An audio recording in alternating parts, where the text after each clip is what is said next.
ಓಟನ್ನ ತಗೊಂಡೋಗಿ ಬಹಳ ದೊಡ್ಡ ಶ್ರೀಮಂತರೇ ದೇಶ ಆಳ್ತಾ ಇದ್ರು. ಆದ್ರೆ ಅದನ್ನ ಬದಲಾಯಿಸಿದಂತವರು ಕಾಂಶಿರಾಮ್ ಅವರು. ನಿನ್ನ ಓಟಿಗೆ ಎಷ್ಟು ಪವರ್ ಇದೆ, ನಿನ್ನ ಓಟಿಂದ ಗ್ರಾಮ ಪಂಚಾಯತಿ ಮೆಂಬರ್ ಆಯ್ತಾನೆ, ನಿನ್ನ ಓಟಿಂದ ಅಧ್ಯಕ್ಷ ಆಯ್ತಾನೆ, ನಿನ್ನ ಓಟಿಂದ MLA ಆಯ್ತದೆ, ನಿನ್ನ ಓಟಿಂದ ಚೀಫ್ ಮಿನಿಸ್ಟರ್ ಆಯ್ತಾರೆ, ನಿನ್ನ ಓಟಿಂದ MP ಗಳು ಬರ್ತಾರೆ, ನಿನ್ನ ಓಟಿಂದ ಪ್ರಧಾನ ಮಂತ್ರಿಗಳು ಬರ್ತಾರೆ, ನಿನ್ನ ಓಟಿಂದ ನೋಟ್ ಪ್ರಿಂಟ್ ಮಾಡ್ತಕ್ಕಂಥ ಗವರ್ನರ್ಸ್ ಬರ್ತಾರೆ, ನಿನ್ನ ಓಟಿಂದ 192 ರಾಷ್ಟ್ರದ ರಾಯಭಾರಿಗಳ ಅಪಾಯಿಂಟ್ ಆಯ್ತಾರೆ, ನಿನ್ನ ಓಟಿಂದ ಸುಪ್ರೀಂ ಕೋರ್ಟ್ ನ ಜಸ್ಟಿಸ್ ಅಪಾಯಿಂಟ್ ಆಯ್ತಾನೆ, ಹೈಕೋರ್ಟ್ ನ ಜಸ್ಟಿಸ್ ಅಪಾಯಿಂಟ್ ಆಯ್ತಾನೆ, ಏರ್ ಚೀಫ್ ಮಾರ್ಷಲ್ಸ್ ಗಳ ಅಪಾಯಿಂಟ್ಮೆಂಟ್ ಆಯ್ತಾರೆ. ಈ ಎಲ್ಲ ನಿನ್ಗೆ ಇರ್ತಕ್ಕಂಥ ಓಟಿನ ಶಕ್ತಿಯನ್ನ ತಿಳಿಸಿದಂತವ್ರು ಯಾರಾದ್ರೂ ಇದಾರೆ ಅಂದ್ರೆ ಕಾಂಶಿರಾಮ್ ಅವರು. ಆದ್ರೆ ಈ ದೇಶದಲ್ಲಿರ್ತಕ್ಕಂಥ 2,500 ರಾಷ್ಟ್ರ ಪಕ್ಷಗಳಿದಾವಲ್ಲ, ರಾಜಕೀಯ ಪಕ್ಷಗಳು, ಅವು ತಿಳಿಸಿರೋದೇನಂದ್ರೆ ನಿಮ್ದೊಂದು ಓಟಿಂದ ಏನೂ ಆಗಲ್ಲ ಪಡೆಯ, ನಿಂದೊಂದು ಓಟ್ ಹಾಕಿದ್ರೆ ಹಾಕ್ತಾರೆ ಮನೆಗೆ ಹೋಗಯ್ಯ, ನೀನ್ ಓಟು ಏನು ಪ್ರಯೋಜನ ಎಲ್ಲ ಪಡೆಯೋದು, ಅದರಿಂದ ಏನೇ ಪ್ರಯೋಜನ, ಈ ರಾಜಕೀಯ ಮಾಡ್ಬೇಡ ಕಡೆಯ, ರಾಜಕೀಯ ಏನ್ ಕೈ ರಾಜಕೀಯ ತತ್ಯ ಇಲ್ಲಿ ಅಂತೇಳಿ ರಾಜಕಾರಣವನ್ನ ಕೆಲಸಕ್ಕೆ ಬರ್ದಿರ್ತಕ್ಕಂಥದ್ದನ್ನ ಮಾಡ್ಬಿಟ್ಟಿದ್ರು. ಆದ್ರೆ BSP ಅಂತ ಒಂದು ಪಾರ್ಟಿ ಬಂದಾದ್ಮೇಲೆ, ಕಾಂಶಿರಾಮ್ ಸಾಹೇಬ್ರು ಅದನ್ನ ಕಟ್ಟಾದ್ಮೇಲೆ, ನಾನಿವತ್ತು ನಿಂತ್ಕೊಂಡು 1 ಗಂಟೆ ನಿಮಗೆ ಮಾತಾಡ್ತಾ ಇದ್ದೀನಲ್ಲ ರಾಜಕೀಯವಾಗಿ, ಇದಕ್ಕೆ ಮುಖ್ಯವಾದ ಕಾರಣ ಏನು ಅಂತಂದ್ರೆ ಕಾಂಶಿರಾಮ್ ಅವರು. ಇವರು ರಾಜಕೀಯ ಪ್ರಜ್ಞೆಯನ್ನ ಉಂಟು ಮಾಡಿದಂತವ್ರು. ಅದು ಯಾರಿಗೆ ಅಂತಂದ್ರೆ, ಯಾರು ದಿಕ್ಕಿಲ್ದೇ ಇರ್ತಕ್ಕಂಥ ಜನ ಇದ್ದಾರೆ, ಯಾರು ದನಿ ಇಲ್ದೇ ಇರ್ತಕ್ಕಂಥ ಜನ ಇದ್ದಾರೆ, ಯಾವ ಜನವರ್ಗವನ್ನ SC STಗಳು, ಶೂದ್ರರು, ಅಸ್ಪೃಶ್ಯರು, ಹಿಂದುಳಿದ ಜಾತಿಗಳು, ಪ್ರಯೋಜನ ಬರದವರು ಅಂತೇಳಿ ಅಪ್ರಯೋಜಕರು ಅಂತ ಕರಿತಿದ್ರಲ್ಲ, ಅವ್ರಿಗೆ ಕಾಂಶಿರಾಮ್ ಅವರು ರಾಜಕೀಯ ಫಿಲಾಸಫಿಯನ್ನ ಹೇಳೋದ್ರ ಮುಖಾಂತರ ಇವತ್ತು ಬಹುಜನ್ ಸಮಾಜ್ ಪಾರ್ಟಿಯನ್ನ ಕಟ್ಟಿ ಈ ದೇಶದ ಶೋಷಿತ ಸಮಾಜಗಳಿಗೆ ಒಂದು ನಾಯಕರಾಗಿ, ಒಂದು ಧ್ವನಿಯಾಗಿ ಕಾಂಶಿರಾಮ್ ಸಾಹೇಬ್ರು ಇದ್ದಾರೆ. ಅವರನ್ನ ರಾಜಕೀಯ ಸಂತ ಮತ್ತು ಮಹಾಪುರುಷ ಅಂತೇಳಿ ನಾವು ಕರೆದು ಗೌರವಿಸಬೇಕು. ಅದು ನಮ್ಮದೇ ಆದಂತ ಡ್ಯೂಟಿ.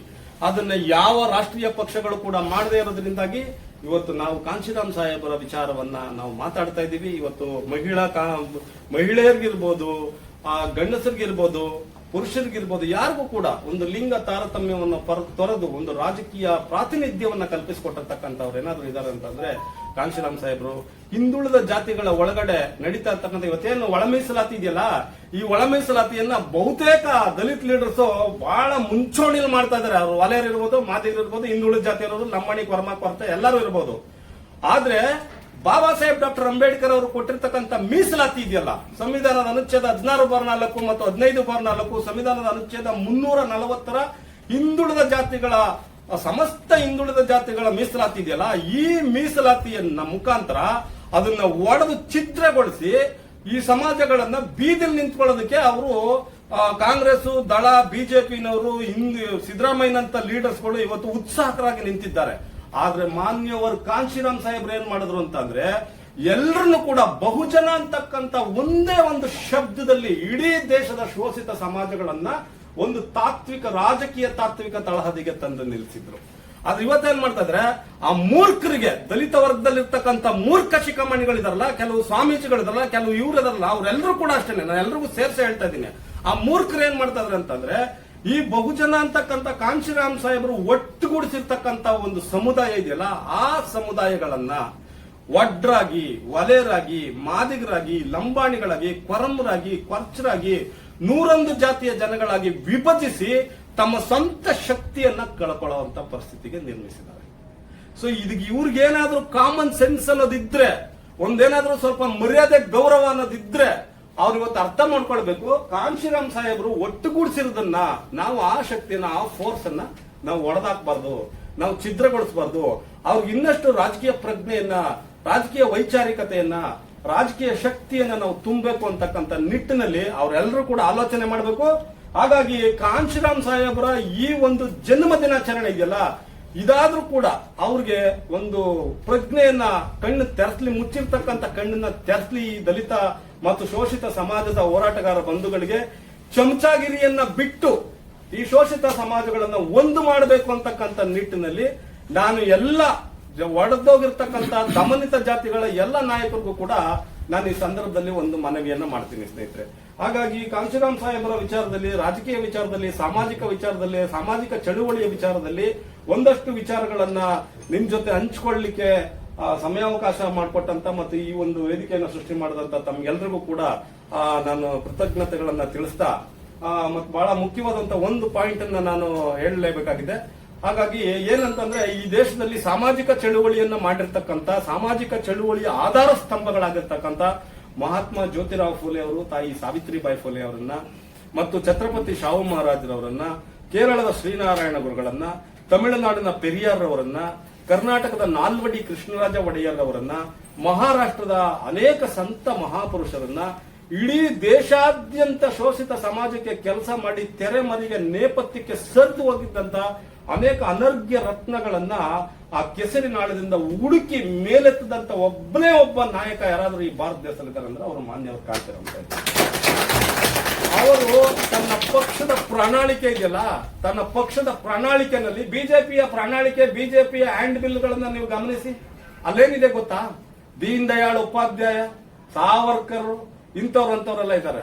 ಆದ್ರೆ ಕಾಂಶಿರಾಮ್ ಸಾಹೇಬ್ರ ಬಹುಜನ್ ಸಮಾಜ್ ಪಾರ್ಟಿಯ ಪ್ರಣಾಳಿಕೆನಲ್ಲಿ ಏನಿದೆ ಅಂತ ನೀವು ನೋಡೋದಾದ್ರೆ ಮಹಾತ್ಮ ಜ್ಯೋತಿಬಾ ಫುಲೆ, ಗೌತಮ ಬುದ್ಧ, ಬಸವ, ಅಂಬೇಡ್ಕರ್ ಅವರು ಮತ್ತು ನಾಲ್ವಡಿ ಕೃಷ್ಣರಾಜ ಒಡೆಯರ್ ಅವರು, ತಮಿಳುನಾಡಿನ ತಂದೆ ಪೆರಿಯಾರ್ ಅವರು ಮತ್ತು ಕೇರಳದ ಶ್ರೀನಾರಾಯಣ ಗುರುಗಳು, ಇಂತಹ ಮಹಾಪುರುಷರು ಶೋಷಿತ ಸಮಾಜದ ಧ್ವನಿಯಾಗಿರ್ತಕ್ಕಂಥ ಮಹಾಪುರುಷರು ಮಾತ್ರ ಕಾಣಸಿಗ್ತಾರೆ.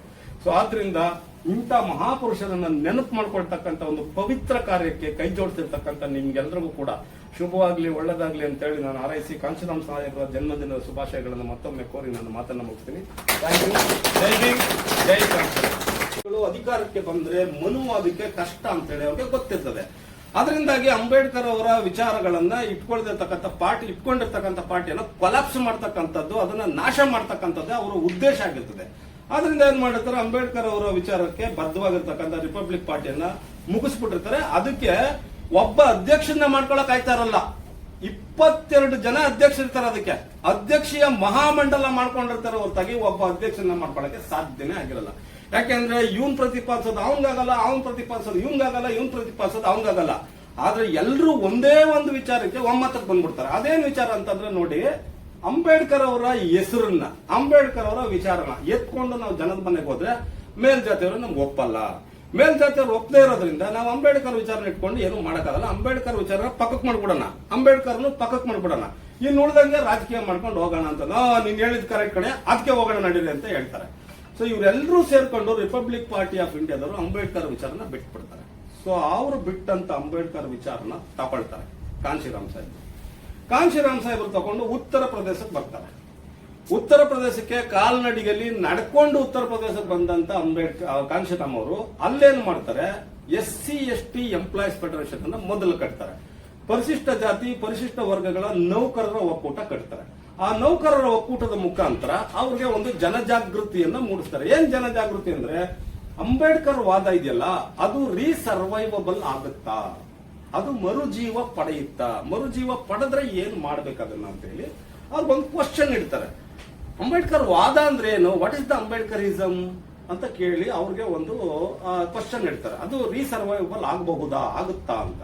ಸೊ ಆಗ ಅದು ದೊಡ್ಡ ವೈಚಾರಿಕ ಚಿಂತನೆ ಟೇಕ್ ಆಫ್ ತಗೊಳುತ್ತೆ. ಹೌದು, ಅಂಬೇಡ್ಕರ್ ವಾದ ಬೇಕು ಈ ದೇಶಕ್ಕೆ, ಅಂಬೇಡ್ಕರ್ ವಾದ ಇಲ್ಲ ಅಂತಂದ್ರೆ ದೇಶ ಮುಂದುವರಿಯಲ್ಲ ಅಂತಕ್ಕಂಥ ಒಂದು ಒಪಿನಿಯನ್ ಅನ್ನ ಅವ್ರು ಕ್ರಿಯೇಟ್ ಮಾಡ್ತಾರೆ. ಸೊ ಅದಾದ್ಮೇಲೆ ಏನಾಗುತ್ತೆ, ಈ SC/ST ಎಂಪ್ಲಾಯೀಸ್ ಫೆಡರೇಷನ್ ಇದೆಯಲ್ಲ, ಇದು ಅವ್ರವ್ರ ಜಾತಿಯವರು ಅವ್ರು ಕಟ್ಕೊಂಡಿದ್ದಾರೆ ಅನ್ನೋ ಭಾವನೆ ಬರುತ್ತೆ ಅನ್ನೋ ಕಾರಣಕ್ಕೋಸ್ಕರ ಅದನ್ನ ಮರ್ಜ್ ಮಾಡಿ ಬ್ಯಾಮ್ಸೆಫ್ ಅಂತ ಕಟ್ತಾರೆ. ಬ್ಯಾಮ್ಸೆಫ್ ಅಂದ್ರೆ ಬ್ಯಾಕ್ವರ್ಡ್ ಮೈನಾರಿಟೀಸ್ ಎಂಪ್ಲಾಯೀಸ್ ಫೆಡರೇಷನ್ ಅಂತ. ಇವರು ಎಲ್ಲರೂ ಸೇರ್ಕೊಂಡು ಹಿಂದುಳಿದ ಜಾತಿಗಳು ಮತ್ತು ಅಸ್ಪೃಶ್ಯರು SC/STಗಳನ್ನೆಲ್ಲ ಸೇರ್ಕೊಂಡು ಹಿಂದುಳಿದ ಜಾತಿಗಳ ಒಂದು ನೌಕರರ ಒಕ್ಕೂಟವನ್ನು ಕಟ್ತಾರೆ. ಸೊ ಇದ್ರ ಮುಖಾಂತರ ಹಿಂದುಳಿದ ಜಾತಿಗಳಿಗೂ ಕೂಡ ಅಂಬೇಡ್ಕರ್ ವಾದದ ಅರಿವನ್ನ ಮೂಡಿಸ್ತಾರೆ. ಸೊ ಇದಾದ್ಮೇಲೆ ಏನ್ ಮಾಡ್ತಾರೆ ಅವರು, ಇವೆಲ್ಲವೂ ನೋಡಿ ನಿಮ್ಗೆ SC/ST ಎಂಪ್ಲಾಯೀಸ್ ಫೆಡರೇಷನ್, ಬ್ಯಾಮ್ಸೆಫ್ ಮತ್ತೆ DS4 ಅಂತಕ್ಕಂಥ ಒಂದು ಸಂಘಟನೆಯನ್ನ ಕಟ್ತಾರೆ. DS4 ಅಂತಂದ್ರೆ ದಲಿತ್ ಶೋಷಿತ್ ಸಂಘರ್ಷ ಸಮಾಜ್ ಸಮಿತಿ ಅಂತ. ಈ DS4 ಅಂತ ಈ ಮೂರು ಸಂಘಟನೆಗಳಿದೆಯಲ್ಲ, ಈ ಮೂರು ಸಂಘಟನೆಗಳನ್ನ ಅವರು ವಿಜ್ಞಾನಿ ಆಗಿದ್ದರಿಂದ ವಿಜ್ಞಾನದ ಫಾರ್ಮುಲಾನಲ್ಲೇ ಕಟ್ತಾರೆ ಅವರು. ಸೊ ಈ DS4 ಮುಖಾಂತರ ರಾಜಕೀಯ ಚಟುವಟಿಕೆಗಳನ್ನ ಮಾಡ್ಲಿಕ್ಕೆ ಆರಂಭ ಮಾಡ್ತಾರೆ. ಸೊ ಈ ರಾಜಕೀಯ ಚಟುವಟಿಕೆ ಇದೆಯಲ್ಲ, ಇದನ್ನ ಯಾಕೆ ಮಾಡ್ತಾರೆ ಕಾಂಶಿರಾಮ್ ಅವರು ಅಂತಂದ್ರೆ ಅವ್ರಿಗೆ ಒಂದು ವಿಚಾರ ಗೊತ್ತಿರುತ್ತೆ. ಏನಂತಂದ್ರೆ, unless you strengthen the non political roots you cannot get the political fruits ಅಂತ. ಅಂದ್ರೆ ನೀವು ರಾಜಕೀಯೇತರವಾಗಿ ಗಟ್ಟಿಗೊಳ್ಳದೆ ಹೋದ್ರೆ ರಾಜಕೀಯದ ಫಲವನ್ನ, ರಾಜಕೀಯದ ಹಣ್ಣುಗಳನ್ನ ನೀವು ಸವಿಯಲಾರರಿ ಅಂತಕ್ಕಂಥ ಅಂಬೇಡ್ಕರ್ ವಾದ ಇದೆಯಲ್ಲ, unless you strengthen the non political roots you cannot get the political fruits ಅಂತಕ್ಕಂಥ ವಿಚಾರವನ್ನ ಇಟ್ಕೊಂಡು ಅವ್ರು ಈ DS4 ನ ಕಟ್ತಾ ಬರ್ತಾರೆ.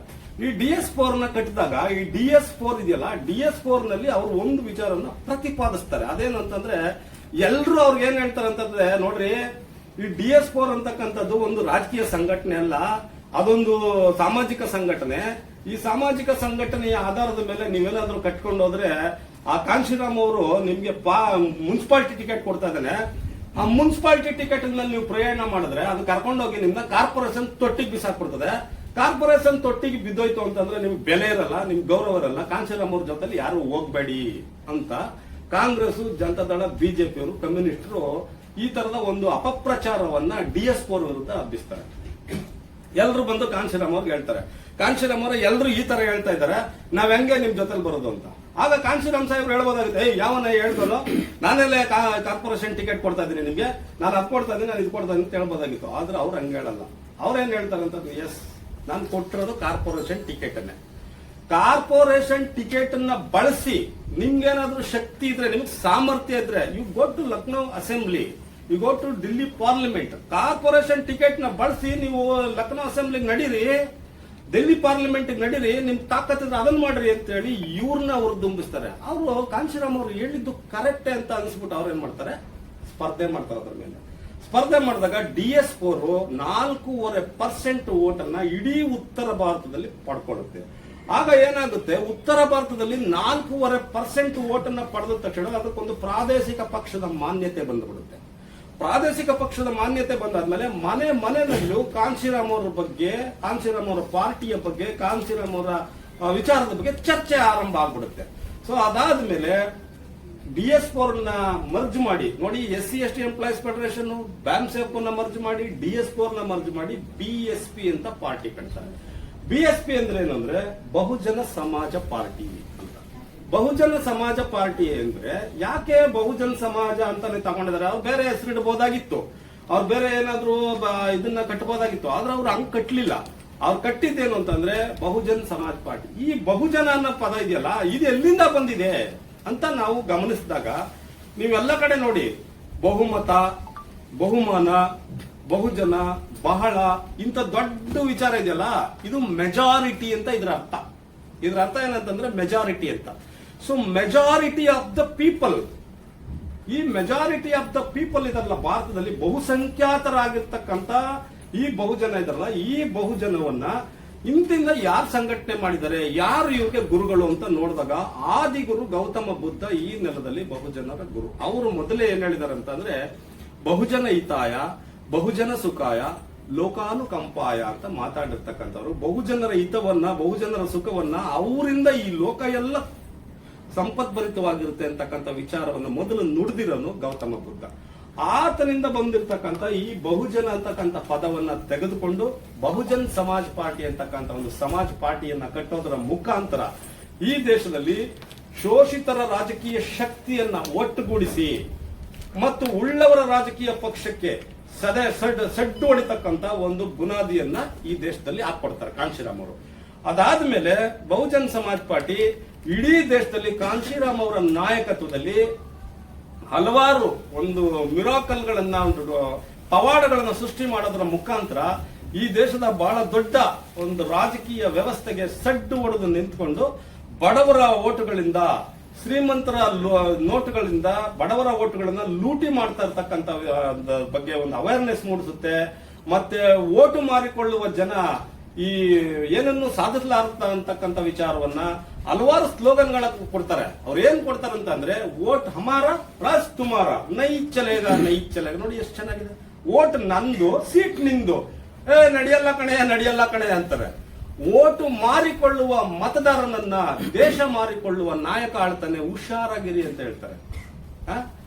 ಆಮೇಲೆ ಓಟು ಮಾರಾಟದ ವಸ್ತುವಲ್ಲ, ಅದು ಬದಲಾವಣೆಯ ಅಸ್ತ್ರ ಅಂತ ಹೇಳ್ತಾರೆ. ಆದ್ರೆ ಈ ಎಚ್ಚರಿಕೆಗಳನ್ನ, ಈ ಬದಲಾವಣೆಯನ್ನ, ಈ ಮತದ ಮೌಲ್ಯವನ್ನ ತಿಳಿಸಿದವರು ಮಾನ್ಯವರು ಕಾಂಶಿರಾಮ್ ಅವರು. ಇದಕ್ಕಿಂದೆ ಏನಾಗಿದೆ ಅಂತ ನೀವು ನೋಡಿದ್ರೆ, ಚುನಾವಣಾ ಆಯೋಗ ಇದೆಯಲ್ಲ, ಎಲೆಕ್ಷನ್ ಕಮಿಷನ್ ಇದೆಯಲ್ಲ, ಎಲೆಕ್ಷನ್ ಕಮಿಷನ್ ಇದನ್ನ ನಮಗೆ ತಿಳಿಸಬೇಕಾಗಿದ್ದು. ಆದ್ರೆ ಎಲೆಕ್ಷನ್ ಕಮಿಷನ್ ನಿಮ್ಗೆ ಏನ್ ತಿಳಿಸಿದೆ ಗೊತ್ತಾ? ಮತ ಅಂತಕ್ಕಂಥದ್ನ ಒಂದು ಮೌಲ್ಯ ಅಂತ ತಿಳಿಸಿಲ್ಲ. ಮತ ಅಂತಕ್ಕಂಥದ್ನ ಒಂದು ಜವಾಬ್ದಾರಿ ಅಂತ ತಿಳಿಸಿಲ್ಲ, ಮತ ಅಂತಕ್ಕಂಥದ್ನ ಹಕ್ಕು ಅಂತ ತಿಳಿಸಿಲ್ಲ, ಮತ ಅಂತಕ್ಕಂಥದ್ನ ನಮ್ ಜಾತಿ ಅಂತ ತಿಳಿಸಿಲ್ಲ, ಮತ ಅನ್ನೋದನ್ನ ನಮ್ ಧರ್ಮ ಅಂತ ತಿಳಿಸಿಲ್ಲ. ಮತ ಅಂತಕ್ಕಂಥದ್ನ ಎಲೆಕ್ಷನ್ ಕಮಿಷನ್ ಏನ್ ತಿಳಿಸಿದೆ ಗೊತ್ತಾ? ದಾನ ಅಂತ ತಿಳಿಸ್ಬಿಟ್ಟಿದೆ. ನೀವೆಲ್ಲರೂ ನೋಡಿ, ಮತ ಶುರುವಾಯ್ತು ಅಂದ ತಕ್ಷಣ ನೋಟಿಫಿಕೇಶನ್ ಆಯ್ತು, ವೋಟಿಂಗ್ ಏನ್ ಬರ್ತಾ ಇದೆ, ಗ್ರಾಮ ಪಂಚಾಯತಿ ಜಿಲ್ಲಾ ಪಂಚಾಯತಿ ಎಲೆಕ್ಷನ್ ಬರ್ತಾ ಇದೆ ಅಂತ ಇಟ್ಕೊಳ್ಳಿ. ಅವಾಗ ಮತ ಎಲೆಕ್ಷನ್ ಕಮಿಷನ್ ಏನಾಗುತ್ತೆ ಅಂತಂದ್ರೆ ಮತದಾನ ನಡೀತಕ್ಕಂತ ಸಮಯ ಬೆಳಿಗ್ಗೆ 7ರಿಂದ ಸಾಯಂಕಾಲ 5:30 ಗಂಟೆಗೆ ಅಂತ ಹಾಕಿರ್ತಾರೆ ಅಲ್ವಾ? ಮತದಾನ ಅಂತ ಹಾಕ್ತಾರ ಹೊರತು ಬೇರೆ ಏನಾದ್ರು ಪದ ಕೊಡ್ತಾ ಇದ್ರ, ವ್ಯಾಖ್ಯಾನಕ್ಕೆ ಪದ ಕೊಡ್ತಾ ಇದ್ರ ಅವರು? ಹಾಗಾದ್ರೆ ಮತ ಅಂತಕ್ಕಂಥದ್ದು ದಾನ ಮಾಡ್ಬಿಡದ ಯಾರಿಗಾದ್ರೂ? ಅದೇನ್ ಅಕ್ಕಿ ಕೆಟ್ಟಾಯ್ತಾ, ಬೇಳೆ ಕೆಟ್ಟಾಯ್ತಾ, ಎಣ್ಣೆ ಕೆಟ್ಟಾಯ್ತಾ? ಮತ ಅಂತಕ್ಕಂಥದ್ದನ್ನ ಏನು ನಮ್ಮ ಮನೇಲಿರೋ ಪದಾರ್ಥ ಕೆಟ್ಟದ, ದಾಸಪ್ಪ ಬಂದ ದಾನ ಮಾಡ್ಬಿಡು ಅಂತ ಅನ್ನಕ್ಕೆ ಅಲ್ವಲ್ಲ. ಮತ ಅಂತಕ್ಕಂಥದ್ದು ಇದೆಯಲ್ರಿ, ಅದು ನನ್ನ ಹಕ್ಕು ಅಂತ ಅಂದಾಗ ನಾನೇನ್ ಮಾಡ್ತೀನಿ, ಅದನ್ನ ಚಲಾವಣೆ ಮಾಡ್ತೀನಿ. ಮತ ಅಂತಕ್ಕಂಥದ್ದು ಅಧಿಕಾರ ಅಂತ ಬಂದಾಗ ನಾನೇನ್ ಮಾಡ್ತೀನಿ, ಅದನ್ನ ನಿರ್ವಹಿಸ್ತೀನಿ. ಮತ ಅಂತಕ್ಕಂಥದ್ದು ನನ್ನ ಜಾತಿ ಅಂತ ಬಂದಾಗ ಏಳಿಗೆಗೋಸ್ಕರ ಬಳಸ್ತೀನಿ ಅದನ್ನ. ಮತ ಅಂತಕ್ಕಂಥದ್ದು ಧರ್ಮ ಅಂತ ಬಂದಾಗ ನಾನೇನ್ ಮಾಡ್ತೀನಿ, ಧರ್ಮಕ್ಕೋಸ್ಕರ ನಡೆಸ್ತೀನಿ ಅದನ್ನ. ಸೊ ಇದನ್ನ ಮತ ಅಂತಕ್ಕಂಥದ್ನ ಅಧಿಕಾರ ಆಗ್ಲಿ, ಹಕ್ಕಾಗ್ಲಿ, ಮತ ಅಂತಕ್ಕಂಥ ಕರ್ತವ್ಯ ಅಂತ ಆಗ್ಲಿ ಚುನಾವಣಾ ಆಯೋಗ ತಿಳಿಸಿಲ್ಲ, ಚುನಾವಣಾ ಆಯೋಗ ಅದನ್ನ ಮಾಡಿಲ್ಲ. ಆದ್ರೆ ಇದನ್ನ ಯಶಸ್ವಿಯಾಗಿ ಇಡೀ ಭಾರತ ದೇಶದಾದ್ಯಂತ ನಿನ್ನ ಮತ ನಿನ್ನ ಹಕ್ಕು, ನಿನ್ನ ಮತ ನಿನ್ನ ಕರ್ತವ್ಯ, ನಿನ್ನ ಮತ ನಿನ್ನ ಜವಾಬ್ದಾರಿ, ಅದನ್ನ ನಿರ್ವಹಿಸು, ಅದನ್ನ ಚಲಾಯಿಸು, ಅದನ್ನ ನೀನು ಹಾಕೋ, ನೀನು ಏಳಿಗೆ ಮಾಡು ಅಂತೇಳಿ ಇದನ್ನೆಲ್ಲವನ್ನ ಬಳಕೆ ಮಾಡಿದಂತವ್ರು ಮಾನ್ಯ ಕಾಂಶಿರಾಮ್ ಅವರು. ಕಾಂಶಿರಾಮ್ ಸಾಹೇಬ್ರು ಏನಾದ್ರೂ ಈ ದೇಶದಲ್ಲಿ ಬರ್ಲಿಲ್ಲ ಅಂತಂದ್ರೆ ಚಿತ್ರಾನ್ನಕ್ಕೆ, ಬೋಂಡಕ್ಕೆ, ಆಮೇಲೆ ಈ ಸಂದರ್ಭದಲ್ಲಿ ನಾನು ಇನ್ನೊಂದು ಮಾತನ್ನ ನಾನು ಹೇಳಲೇಬೇಕಾದಂತ ಒಂದು ವಿಚಾರ ಇದೆ. ಅದು ನನ್ನ ಇದರಲ್ಲಿ ಬಿಟ್ಟೋಗಿತ್ತು. ನಿನ್ನೆ ಒಂದು ಸ್ಟೇಟ್ಮೆಂಟ್ ಕಾಂಗ್ರೆಸ್ನ ಬಹಳ ಮುಖ್ಯವಾದಂತ ವಕ್ತಾರನಾಗಿರ್ತಕ್ಕಂಥ ರಾಹುಲ್ ಗಾಂಧಿ ಅವರು ಒಂದು ಸ್ಟೇಟ್ಮೆಂಟ್ ಹಾಕಿದ್ದಾರೆ. ಆ ಸ್ಟೇಟ್ಮೆಂಟ್ ಏನಂತಂದ್ರೆ, ಜವಾಹರ್ಲಾಲ್ ನೆಹರೂರವರು ಇಂದ ಬಂದಿರತಕ್ಕಂತ ಕಾಂಗ್ರೆಸ್ ಪಕ್ಷ ಮನ್ಸು ಮಾಡಿದ್ರೆ ಕಾಂಶಿರಾಮ್ ಸಾಹೇಬ್ರನ್ನ ಯಾವಾಗ ಮುಖ್ಯಮಂತ್ರಿ ಮಾಡ್ಬಿಡ್ತಿದ್ದ ಅಂತಕ್ಕಂಥ ಒಂದು ಸ್ಟೇಟ್ಮೆಂಟ್ ಅನ್ನ ನಮ್ಮ ರಾಹುಲ್ ಗಾಂಧಿ ಅವರು ಹಾಕಿದ್ದಾರೆ. ಆದ್ರೆ ರಾಹುಲ್ ಗಾಂಧಿಗೆ ನಾನು ಒಂದೇ ಒಂದು ಪ್ರಶ್ನೆ ಕೇಳಲಿಕ್ಕೆ ಬಯಸ್ತೀನಿ. ಏನಂತ ಅಂದ್ರೆ ಸ್ನೇಹಿತರೆ, ರಾಹುಲ್ ಗಾಂಧಿ ಇಲ್ಲಿ ಕರ್ನಾಟಕ ರಾಜ್ಯದಲ್ಲಿ 10 ಲಕ್ಷ ಕೋಟಿ ದುಡ್ಡು ಇಟ್ಕೊಂಡು ಪಕ್ಷನೇ ನಾನ್ ಕಟ್ಟಿದ್ದೀನಿ ಅಂತ ಹೇಳಿ ಡಿ ಕೆ ಶಿವಕುಮಾರ್ ಸಾಹೇಬ್ರು ಹೇಳ್ತಾನೆ ಇದ್ದಾರೆ. ಪಕ್ಷ ನಾನ್ ಕಟ್ಟಿದ್ದೀನಿ, ನನ್ನ ಮುಖ್ಯಮಂತ್ರಿ ಮಾಡ್ರೆ, ನನ್ನ ಮುಖ್ಯಮಂತ್ರಿ ಮಾಡ್ರೆ ಅಂತ ಬಡ್ಕೋತಿದ್ದಾರೆ. ಈ ಪಕ್ಷ ನನ್ನಿಂದನೇ ಅಧಿಕಾರ ಇದರಲ್ಲಿದೆ ಅಂತ ಹೇಳ್ಬಿಟ್ಟು ಹೊರಗಡೆಯಿಂದ ಬಂದಿರತಕ್ಕಂತ ಸಿದ್ದರಾಮಯ್ಯನ ಚೀಫ್ ಮಿನಿಸ್ಟರ್ ಮಾಡಿದ್ದಾರೆ. ಯಾರು? ಕಾಂಗ್ರೆಸ್ನವರು ಚೀಫ್ ಮಿನಿಸ್ಟರ್ ಮಾಡಿ ಕಾಂಗ್ರೆಸ್ ಪಕ್ಷ ಅಧಿಕಾರದ ಗದ್ದುಗೆ ಮೇಲೆ ತಂದು ಕೂರಿಸಿರ್ತಕ್ಕಂಥ ಡಿ ಕೆ ಶಿವಕುಮಾರ್ನೇ ಮುಖ್ಯಮಂತ್ರಿ ಮಾಡಕ್ಕೆ ಯೋಗ್ಯತೆ ಇಲ್ದಿರ್ತಕ್ಕಂಥ ರಾಹುಲ್ ಗಾಂಧಿ ಕಾಂಶಿರಾಮ್ ಸಾಹೇಬ್ರನ್ನ ಮುಖ್ಯಮಂತ್ರಿ ಮಾಡ್ತಾನನ್ರಿ? ಅವನ ಕೈಲಿ ಆಯ್ತದನ್ರಿ? ಅವನು ಮುಖ್ಯಮಂತ್ರಿ ಮಾಡಕ್ ಆಗತ್ತನ್ರಿ? ಅವ್ರ ಅಮ್ಮನ್ನ ಎಂಪಿ ಮಾಡೋದ್ ದೊಡ್ಡ ಕಷ್ಟ ಅವನಿಗೆ. ಒಂದ್ ರಾಜ್ಯದಲ್ಲಿ ಮುಖ್ಯಮಂತ್ರಿ ಮಾಡಕ್ಕೆ, ಒಂದ್ ರಾಜ್ಯದಲ್ಲಿ ಪ್ರಧಾನ ಮಂತ್ರಿ ಮಾಡಕ್ಕೆ ಅರ್ಹ ವ್ಯಕ್ತಿ ಏನ್ರಿ ಅವನು ರಾಹುಲ್ ಗಾಂಧಿ? ಇನ್ನ ಚಿಕ್ಕ ಹುಡುಗ ಅವನು. ಕಾಂಶಿರಾಮ್ ಸಾಹೇಬ್ರನ್ನ ಪ್ರಧಾನ ಮಂತ್ರಿ, ಮುಖ್ಯಮಂತ್ರಿ ಮಾಡ್ತಿದ್ದೆ ನಾನು ಉತ್ತರ ಪ್ರದೇಶಕ್ಕೆ ಅಂತ ಮಾತಾಡ್ತಾನೆ. ನಾನು ಈ ಸಂದರ್ಭದಲ್ಲಿ ಒಂದು ವಿಚಾರ ಹೇಳ್ತೀನಿ. ಇಡೀ ಉತ್ತರ ಭಾರತದಲ್ಲಿ ಕಾಂಶಿರಾಮ್ ಸಾಹೇಬ್ರು ಬದುಕಿರೋವರೆಗೆ ಕಾಂಗ್ರೆಸ್ನ ಹಾರ್ಟ್ಗೆ ಕೈ ಹಾಕಿದ್ರು ಅವರು. ಯಾಕೆ ಗೊತ್ತಾ? ನೀನು ಉಸಿರಾಡ್ಕೊಂಡಿರ್ಬೇಕು ಅಂದ್ರೆ, ನೀನು ಬದುಕಿರ್ಬೇಕು ಅಂತಂದ್ರೆ ನಾನು ನನ್ನ ಮಾತನ್ನ ಕೇಳಬೇಕು ನೀನು ಅಂತ ಹೇಳಿ ಕಾಂಗ್ರೆಸ್ನ ಹಾರ್ಟ್ ನ ಇಚ್ಚಕ್ ಬಿಡ್ತೀನಿ ಅಂತ ಮಾಡಿದ್ರು. ಆ ಕಾರಣದಿಂದಾಗಿ ಉತ್ತರ ಪ್ರದೇಶದಲ್ಲಿ ಕಾಂಶಿರಾಮ್ ಸಾಹೇಬರು ಬದುಕಿರೋವರೆಗೆ ಅವರು ರಾಯ್ಬರೇಲಿ ಮತ್ತು ಇನ್ನೊಂದು ಕ್ಷೇತ್ರ ಇದೆಯಲ್ಲ ಅಮೇಥಿ ಮತ್ತು ರಾಯ್ಬರೇಲಿ, 2 ಕ್ಷೇತ್ರಗಳಲ್ಲಿ ಅವ್ರ ಅಮ್ಮ ಗೆಲ್ಲಬೇಕು ಅಂತಂದ್ರೆ ಅದಕ್ಕೆ ಕಾಂಶಿರಾಮ್ ಸಾಹೇಬರ ಕೃಪಾಶೀರ್ವಾದ ಬೇಕಾಗಿತ್ತು ಅಂತಕ್ಕಂಥದ್ದನ್ನ ಮೋಸ್ಟ್ಲಿ ರಾಹುಲ್ ಗಾಂಧಿ ಮರ್ತು ಬಿಟ್ಟಿದ್ದಾನೆ. ಅದರಿಂದ ರಾಹುಲ್ ಗಾಂಧಿ ಅಂತ 1000 ಜನರನ್ನ ಇವತ್ತು ಕಾಂಶಿರಾಮ್ ಸಾಹೇಬರು ಸೃಷ್ಟಿ ಮಾಡಬೇಕಾಗಿದ್ದಾರೆ. ನನ್ನನ್ನು ಆದಿಯಾಗಿ ರಾಹುಲ್ ಗಾಂಧಿ ಅಂತ 1000 ಲಕ್ಷ ಜನ ಸೃಷ್ಟಿ ಮಾಡಿದ್ದಾರೆ ಕಾಂಶಿರಾಮ್ ಸಾಹೇಬರು. ಆದ್ರೆ ಒಬ್ಬ ಕಾಂಶಿರಾಮ್ ಸಾಹೇಬ್ರನ್ನ ರಾಹುಲ್ ಗಾಂಧಿ ಅವ್ರ ಅಪ್ಪನ ಹಣೆ ಪುಟ್ರಲ್ಲೂ ಬರ್ದಿಲ್ಲ ನಾನು ಸೃಷ್ಟಿ ಮಾಡ್ತೀನಿ ಅಂತ ಹೇಳಿ. ಅವ್ರ ಅಪ್ಪ ಸೃಷ್ಟಿ ಮಾಡೋದು ಯಾರನ್ನ ಅಂತಂದ್ರೆ ಮೋತಿಲಾಲ್ ನೆಹರೂರವರು, ಜವಾಹರ್ಲಾಲ್ ನೆಹರೂರವರು, ಅವರೆಲ್ಲ ಸೃಷ್ಟಿ ಮಾಡಿದ್ರು. ಇಂದಿರಾ ಗಾಂಧಿ ಅವರು, ಅವರೆಲ್ಲ ಸೃಷ್ಟಿ ಮಾಡೋದು ಯಾರನ್ನ ಅಂತಂದ್ರೆ ಚಮಚಗಳನ್ನ. ಆದ್ರೆ ಕಾಂಶಿರಾಮ್ ಸಾಹೇಬರು ಸೃಷ್ಟಿ ಮಾಡಿರ್ತಕ್ಕಂಥದ್ದು ಯಾರನ್ನ ಅಂತಂದ್ರೆ ಸ್ವಾಭಿಮಾನಿ ರಾಜಕಾರಣಿಗಳನ್ನ ಸೃಷ್ಟಿ ಮಾಡಿದ್ದಾರೆ, ಸ್ವಾಭಿಮಾನಿ ಕಾರ್ಯಕರ್ತರನ್ನ ಸೃಷ್ಟಿ ಮಾಡಿದ್ದಾರೆ. ಇವತ್ತು ಇಡೀ ಕಾಂಶಿರಾಮ್ ಸಾಹೇಬರ ಚಳುವಳಿಯನ್ನ ಹಾಳು ಮಾಡಿದ್ದು ಇಂದಿರಾ ಗಾಂಧಿ ಅವರು. ಕಾಂಶಿರಾಮ್ ಸಾಹೇಬರ ಚಳುವಳಿ ಇದೆಯಲ್ಲ ಅದನ್ನ 15 ಲಕ್ಷ ಜನ ಪೊಲೀಸರನ್ನ ಹಾಕಿ ಕಾಂಶಿರಾಮ್ ಸಾಹೇಬರು ಕೂಡಿಕರಿಸಿದಂತ 9 ಕೋಟಿ ದುಡ್ಡನ್ನ ಅವತ್ತು ಎತ್ಕೊಂಡು ಹೋಗ್ಬಿಟ್ರು. ಆದ್ರೆ ಕಾಂಶಿರಾಮ್ ಸಾಹೇಬರು ಕಟ್ಟಬೇಕು ಅಂತಿದ್ರಲ್ಲ ಬಹುಜನ್ ಸಮಾಜ್ ಪಾರ್ಟಿಯ ಬ್ಲೂ ಪ್ರಿಂಟ್, ಅದು ಅವ್ರ ಕೈಗೆ ಸಿಕ್ಕಿರಲಿಲ್ಲ. ಅದು ಸಿಕ್ಕದೇ ಇರೋದ್ರ ಕಾರಣನೇ ನನ್ನಂತ ಲಕ್ಷಾಂತರ ಜನ, ಕೋಟ್ಯಾಂತರ ಜನ ಲೀಡರ್ಸ್ ಇವತ್ತು ಉಟ್ಕೊಂಡಿದ್ದೀವಿ. ಸೊ ಇದರಿಂದ ಕಾಂಶಿರಾಮ್ ಸಾಹೇಬ್ರನ್ನ ಅವಹೇಳನಕಾರಿಯಾಗಿ ಮಾತಾಡ್ತಕ್ಕಂಥದ್ದು ಮತ್ತು ಬಹುಜನ್ ಸಮಾಜ್ ಪಾರ್ಟಿ ಅದು ಏನೇ ಇರ್ಬೋದು, ನಮ್ಮಲ್ಲಿ ಸಾವಿರ ವೈರುಧ್ಯಗಳಿರ್ಬೋದು, ಬಹಿರಂಗವಾಗಿ ನಾನು ಒಂದು ವಿಚಾರ ಹೇಳ್ತೀನಿ, ಬಹುಜನ್ ಸಮಾಜ್ ಪಾರ್ಟಿಯ ಕಾರ್ಯಕರ್ತರನ್ನ ಅವಹೇಳನ ಮಾಡಿದ್ರೆ ಕಾಂಗ್ರೆಸ್ ಅಧಪ್ಪತನ ಆಗ್ಬಿಡ್ತದೆ ಅಂತಕ್ಕಂಥ ವಿಚಾರ ನಾನು ಈ ಸಂದರ್ಭದಲ್ಲಿ ಹೇಳಕ್ ಬಯಸ್ತೀನಿ. ಅದೇ ರೀತಿ ಈ ಕಾರ್ಯಕ್ರಮವನ್ನು ಕೊಟ್ಟು ಹರಿಹರ ಬಸವರಾಜ್ ಅವರು ಒಂದೆರಡು ಮಾತಾಡಬೇಕು ಅಂತ ಹೇಳಿ.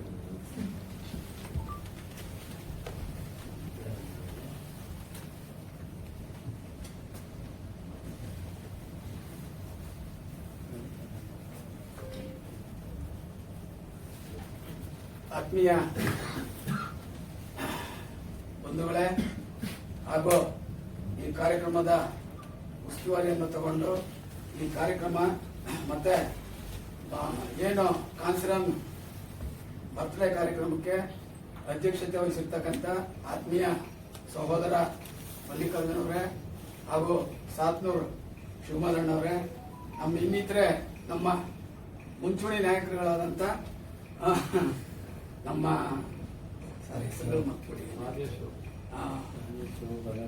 ಭರತ್ ಕುಮಾರ್ ರಾಜೇಶ್ ಅವರು ಹಾಗೂ ಎಲ್ಲ ನನ್ನ ನೆಚ್ಚಿನ ಸ್ನೇಹಿತರೆ, ಇಲ್ಲಿ ಎಲ್ಲವನ್ನ ನಮ್ಮ ಪರಿಪೂರ್ಣವಾಗಿ ನಮ್ಮ ಮಲ್ಲಿಕಾರ್ಜುನ್ ಸರ್ ಇಷ್ಟೊತ್ತವರೆಗೂ ಮಾತಾಡಿದ್ದಾರೆ, ತಾವೆಲ್ಲರೂ ಕೂಡ ಕೇಳಿದಿರಿ. ಅವರು ನಮ್ಮ ಬಹುಜನ ಚಳುವಳಿಯ ಅನೇಕ ಇಂಥ ಒಂದು ಕಾರ್ಯಕ್ರಮಗಳಲ್ಲಿ ಯಶಸ್ವಿಯಾಗಿ ಮಾತನಾಡೋದ್ರಲ್ಲಿ, ಅವ್ರ ಬಗ್ಗೆ ಆಳವಾಗಿ ತಿಳ್ಕೊಳ್ಳೋದಿರಲಿ, ಎಲ್ಲವನ್ನ ಎಲ್ರಿಗೂ ಅರ್ಥ ಆಗೋ ರೀತಿಯಲ್ಲಿ ಎಲ್ಲಾ ಸಂದರ್ಭದಲ್ಲೂ ಕೂಡ ಅವರು ಮಾತಾಡಿರ್ತಾರೆ.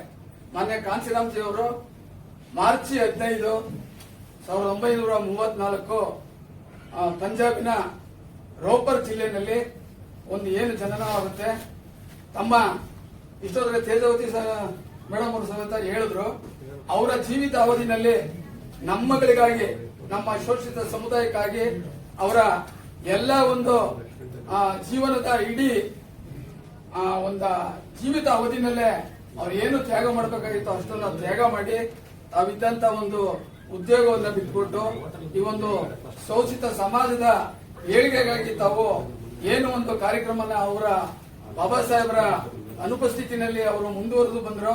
ಹಾಗೆ ಅವರು ಕಂಡಿದಂತ ಒಂದು ಕನಸನ್ನ ಈ ನಾಡಿನ ನನ್ನ ಬಹುಜನ ಸಮಾಜ ಆಳುವ ದೊರೆಗಳಾಗಬೇಕು, ಯಾವಾಗ ಆಳುವ ದೊರೆಗಳಾಗಿ ನಾನು ಅದನ್ನ ಕಣ್ಣಾರೆ ನೋಡ್ತೀನೋ ಅನ್ನೋ ಒಂದು ಗುರಿಯನ್ನು ಇಟ್ಕೊಂಡು ಅವರ ನಡೆದಂತ ಹಾದಿನಲ್ಲೇ ಮಾನ್ಯ ಕಾಂಶಿರಾಮ್ ಸಾಹೇಬ್ರವರು ಅವ್ರು ಕಂಡಿದಂತ ಒಂದು ಕನಸನ್ನ 4 ಬಾರಿ ಉತ್ತರ ಪ್ರದೇಶದಲ್ಲಿ ಈ ಬಹುಜನ ಸಮಾಜ ಮಾಯಾವತಿಯವರ ಅಧ್ಯಕ್ಷತೆಯಲ್ಲಿ ಆಳ್ವಿಕೆಯನ್ನು ಮಾಡಿರೋದಕ್ಕೆ ಇದಕ್ಕೆ ನಿಮ್ಮೆಲ್ಲರ ಕಣ್ಣೆದುರುಗಡೆ ಇರ್ತಕ್ಕಂಥ ಒಂದು ನಿದರ್ಶನ ಇದು ಸಾಕ್ಷಿಯಾಗಿದೆ.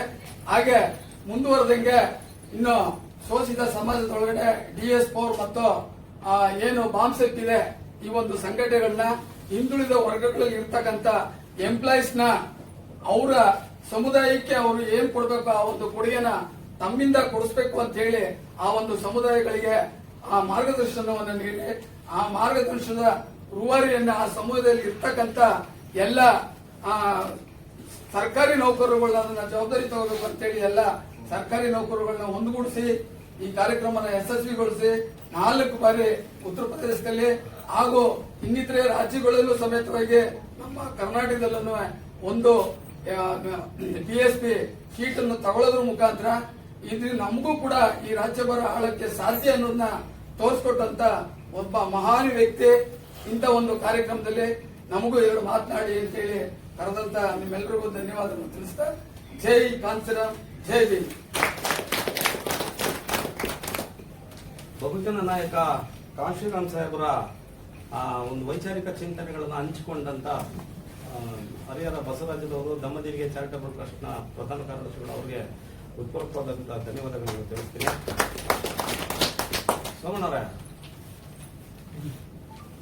ನಮ್ಮ ಸೋಮೂರವರು ಯಲನಾಥನಹಳ್ಳಿಯವರು ಅವರು ಕೂಡ ಕಾಂಶಿರಾಮ್ ಸಾಹೇಬ್ರ ಬಗ್ಗೆ 1-2 ನಿಮಿಷಗಳ ಕಾಲ ಮಾತಾಡಬೇಕು ಅಂತ ಹೇಳಿ ನಾನು ವಿನಂತಿ ಮಾಡ್ತೀನಿ. ಇಲ್ಲೇ ಬನ್ನಿ, ಈ ಕಡೆ ಮುಂದೆ.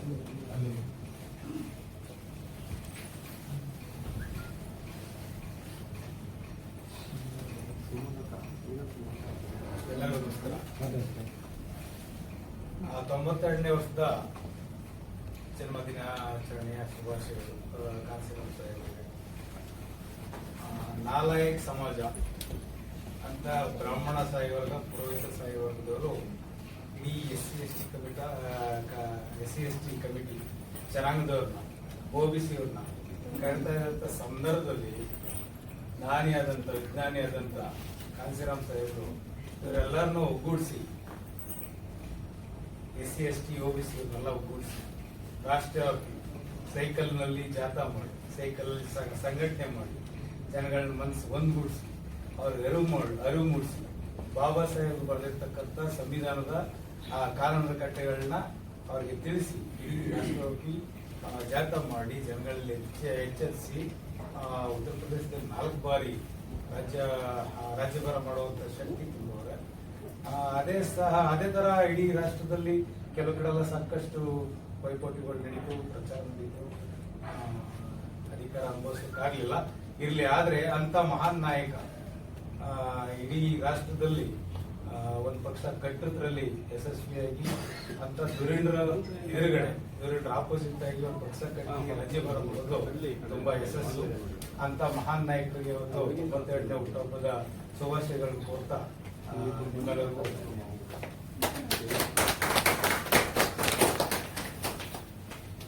ಕಾಂಶಿರಾಮ್ ಸಾಹೇಬ್ರ ವೈಚಾರಿಕ ಹಿನ್ನೆಲೆಯಲ್ಲಿ ನಾಲಾಯಕ್ ಸಮಾಜವನ್ನ ಲಾಯಕ್ ಸಮಾಜ ಮಾಡದಂತ ಮತ್ತು ಯಾವ ಜನವರ್ಗವನ್ನ ಅವ್ರ ಉಪಯೋಗಕ್ಕೆ ಬರದೇ ಇರೋರು ಅಂತಕ್ಕಂಥ ಜನ ಇದಾರಲ್ಲ, ಅವ್ರನ್ನ ಕಾಂಶಿರಾಮ್ ಸಾಹೇಬ್ರು ಒಂದು ವಿಚಾರವನ್ನ ಹೇಳ್ತಾ ಇದ್ರು. ಅದೇನಂತಂದ್ರೆ, ಇಡಿಯಟ್ಸ್ ನಾನ್ ಇಡಿಯಟ್ಸ್ ಮಾಡೋದೇ ನನ್ನ ಗುರಿ ಅಂತ ಹೇಳಿ ಮಾತಾಡ್ತಾ ಇದ್ರು.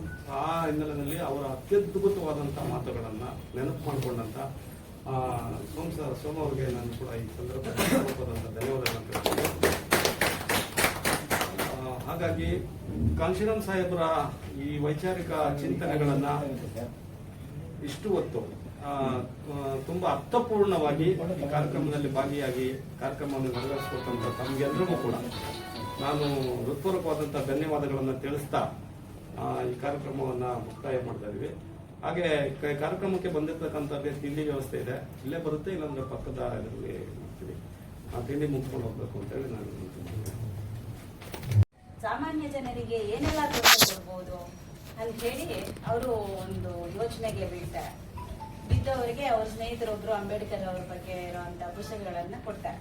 ಸೊ ಅದನ್ನ ಓದಿ ಅವರು ಸ್ಫೂರ್ತಿಯನ್ನ ಪಡ್ಕೊಂಡು ನಾನೊಬ್ಬ ಹೋರಾಟಗಾರನಾಗಬೇಕು, ಮತ್ತೆ ನನ್ನ ಜನರನ್ನ ಎಚ್ಚರಗೊಳಿಸಬೇಕು ಅಂತ ಹೇಳಿ ಆ ಒಂದು ತಮ್ಮ ಜಾಬ್ಗೆ ರಿಸೈನ್ ಕೊಟ್ಬಿಟ್ಟು ಬಂದು 1964ನೇ ಇಸ್ವಿಯಿಂದ ಬಹು ಜನರನ್ನ ಇಲ್ಲಿ ಒಂದು ತೀಕ್ಷ್ಣವಾದಂತ ಪ್ರಶ್ನೆ ಇದೆ. ಈ ಅಂಬೇಡ್ಕರ್ ಸಾಹೇಬ್ರು ಇರ್ಬೋದು ಅಥವಾ ಕಾಂಶಿರಾಮ್ ಜಿ ಇರ್ಬೋದು, ಇವರೆಲ್ಲ ಮಾಡಿದ್ದು ಬರೀ SC/ST ಗಳಿಗೆ ಅಂತ ಜನ ತಿಳ್ಕೊಂಡಿದ್ದಾರೆ. ಆದ್ರೆ ಬಹು ಜನರು ಅಂತ ಅಂದಾಗ ಇಲ್ಲಿ OBCಗಳು ಬರ್ತೀವಿ. OBCಗಳು ಯಾರು 2A 2B 3A 3B ಎಲ್ಲ ಇದೀವಲ್ಲ, ಎಲ್ಲರನ್ನೂ ಇಲ್ಲಿ ಒಗ್ಗೂಡಿಸ್ಕೊಂಡಿದ್ದಾರೆ. ಅವರು OBC ಜನರನ್ನು ಕೂಡ ತಮ್ಮ ಪಕ್ಷದಲ್ಲಿ ಸೇರಿಸ್ಕೊಂಡು ನೋಡಿ. ಅವತ್ತಿನ ಕಾಲಕ್ಕೆ ಅವ್ರ ಹತ್ರ ಹಣ ಇರ್ಲಿಲ್ಲ, ಜಾಬ್ ಇಲ್ಲ, ದುಡ್ಡಿಲ್ಲ, ಅವರೇನು ಕೋಟ್ಯಾಧೀಶ್ವರಲ್ಲ. ಸೈಕಲ್ ಅಲ್ಲಿ ತುಳಿದು ಜನ ಸಂಘಟನೆಯನ್ನು ಸೈಕಲ್ ತುಳ್ಕೊಂಡು ಹೋಗ್ತಾ ಇದ್ರು ಅಲ್ಲ ಸರ್. ಸೈಕಲ್ ತುಳ್ಕೊಂಡು ಹೋಗಿ ಜನರನ್ನ ಸೇರಿಸ್ತಾ ಇದ್ರು, ಜನರನ್ನ ಒಟ್ಟುಗೂಡಿಸ್ತಾ ಇದ್ರು, ಮತ್ತೆ ಅವರಿಗೆ ಇರುವಂತಹ ಪ್ರಶ್ನೆಗಳಿಗೆ ಉತ್ತರ ಕೊಡ್ತಾ ಇದ್ರು. ಇವಾಗ ಅನ್ನಿಸ್ಬೋದು ಗುಂಪಲ್ಲಿ ಮಾತಾಡ್ಬಿಟ್ಟು ಹೊಟ್ಟೋಗ್ಬಿಡ್ಬೋದು, ಆದ್ರೆ ನಿಮ್ ತಲೆ ಒಳಗಡೆಗೆ ಒಂದೊಂದು ಪ್ರಶ್ನೆ ಬರುತ್ತೆ ಅಲ್ವಾ? ಆ ಪ್ರಶ್ನೆಗಳಿಗೂ ಕೂಡ ಸಮಂಜಸವಾದಂತ ಉತ್ತರಗಳನ್ನ ಕೊಡ್ತಾ ಇದ್ರು. ಅವರ ಒಲವನ್ನ ಪಡ್ಕೊಂತ ಇದ್ರು. ಇವತ್ತೇನ್ ಮಾಡ್ತಾ ಇದಾರೆ, ಓಟಿಗೆ ನಿಂತ್ಕೊಂಡು ದುಡ್ಡನ್ನ ಹೆಚ್ಚಿಬಿಟ್ಟು ಓಟ್ ತಗೊಂತಾ ಇದಾರೆ.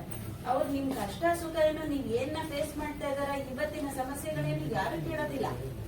ಬರೀ ಓಟ್ಗೋಸ್ಕರ ಬರ್ತಾರೆ, ನಮ್ಗೊಂದು ಓಟ್ ಹಾಕಿ ಯಾವ ತರ ಇನ್ಫ್ಲೂಯೆನ್ಸ್ ಮಾಡ್ಬೋದು, ಹಣ ಕೊಡ್ಬೋದಾ, ಅಥವಾ ನಿಮ್ ಮಕ್ಳಿಗೆ ಎಜುಕೇಶನ್ಗೆ ದುಡ್ಡು ಕೊಡ್ಬೋದಾ, ಅಥವಾ ಇನ್ನೊಂದು ಏನೋ ಒಂದು ಆಸೆಗಳನ್ನ ತೋರಿಸಿ ನಿಮ್ ಓಟನ್ನ ಕಿತ್ಕೊಂಡು ರಾಜಕೀಯ ನಡೆಸ್ತಾ ಇದ್ದಾರೆ. ಇವಾಗ 1971ರಲ್ಲಿ ಅವರು ಯಾವ ಸ್ಥಿತಿಯಲ್ಲಿ ಹಿಂದುಳಿದ ವರ್ಗ ಮತ್ತೆ ಬಹುಜನರು ಇದ್ದಾರೋ ಇವತ್ತು ಅದೇ ಸ್ಥಿತಿನಲ್ಲಿದ್ದಾರೆ. ವಿದ್ಯೆಗೆ ಹೆಚ್ಚಿನ ಮೌಲ್ಯನೇ ಇಲ್ಲ, ಓದೋದೇ ಇಲ್ಲ.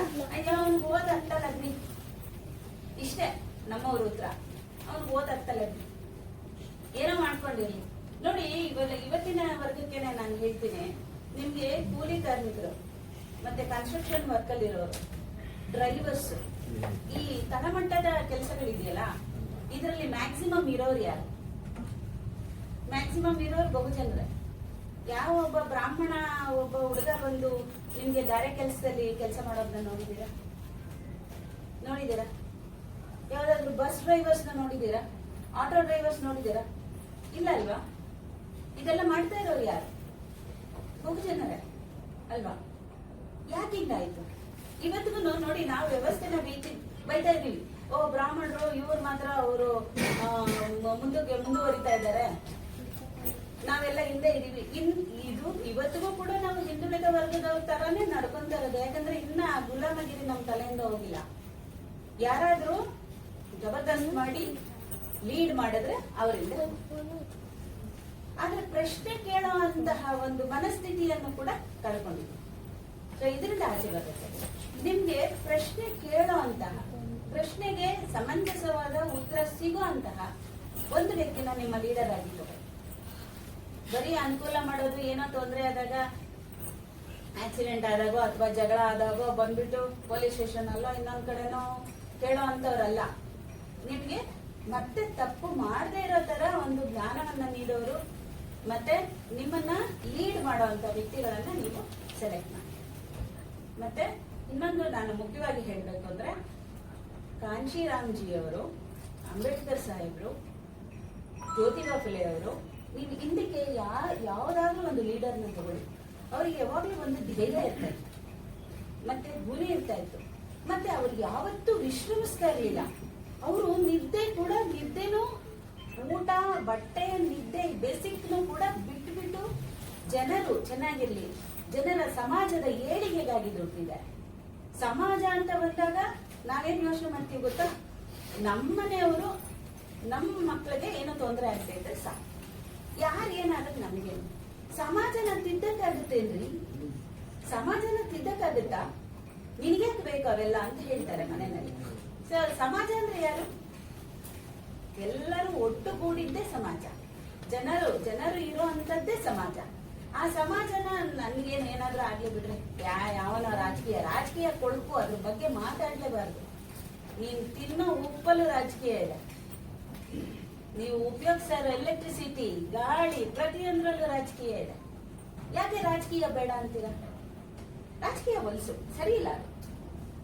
ಈಗ ಒಂದು ಬಸ್ ನಲ್ಲಿ ಕೂತ್ಕೊಂಡು ನೀವು ಪ್ರಯಾಣ ಮಾಡ್ಬೇಕು ಅಂದ್ರೇನೆ, ಅಥವಾ ನಿಮ್ ಕಾರಲ್ಲಿ ಕೂತ್ಕೊಂಡು ಪ್ರಯಾಣ ಮಾಡ್ಬೇಕು ಅಂದ್ರೆ ಆ ಡ್ರೈವರ್ಗೆ ಚೆನ್ನಾಗಿ ಡ್ರೈವಿಂಗ್ ಗೊತ್ತಾ ಅಂತ ಯೋಚನೆ ಮಾಡ್ತೀರಾ.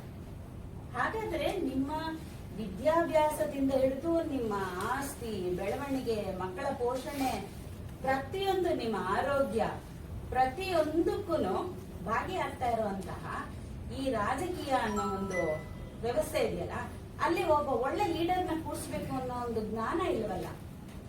ಆ ಒಂದು ಲೀಡರ್, ಡ್ರೈವರ್ ಏನಾದ್ರೂ ಆಚೆ ಈಚೆ ಓಡಿಸಿದ್ರೆ ಏನ್ ಮಾಡ್ತೀರಾ? ಕರೆಕ್ಟ್ ಓಡಿಸೋ ಅಲ್ವಾ? ಸೊ ಇದು ಒಂದು ನಿಮ್ದು ಪ್ರಾಣ ಭಯ ಅಲ್ಲಿ. ಇದು ಸಮಾಜಕ್ಕೆ ಒಂದು ಒಳ್ಳೆಯ ಲೀಡರ್ ಅನ್ನ ಗುರುತಿಸ್ಕೊಂಡು ನೀವು ಮುಂದುವರಿಬೇಕು. ಯಾಕಂದ್ರೆ ಇವತ್ತು ನಮ್ಮ ಭವಿಷ್ಯ ಇರಲಿ, ನಮ್ಮ ಮುಂದಿನ ಭವಿಷ್ಯ ಅಟ್ಲೀಸ್ಟ್ ಇನ್ನ ಒಂದು 20 ವರ್ಷಕ್ಕಾದ್ರೂ ಹಿಂದುಳಿದ ವರ್ಗದಲ್ಲಿ, ಬಹುಜನರಲ್ಲಿ ವಿದ್ಯಾವಂತರು ಬರಲಿ, ಬುದ್ಧಿವಂತರು ಬರಲಿ, ಒಳ್ಳೊಳ್ಳೆ ಸ್ಥಾನವನ್ನ ಗಿಟ್ಟಿಸ್ಲಿ, ಸ್ವಾರ್ಥವಿಲ್ಲದೆ ಜನಸೇವೆ ಮಾಡಲಿ, ಇದನ್ನ ಉದ್ದೇಶವಾಗಿ ಇಟ್ಕೊಂಡು ನಮ್ಮ ಗುರಿಯನ್ನ ಸಾಧಿಸಬೇಕು. ಇಷ್ಟನ್ನ ಹೇಳಿ ನನ್ನ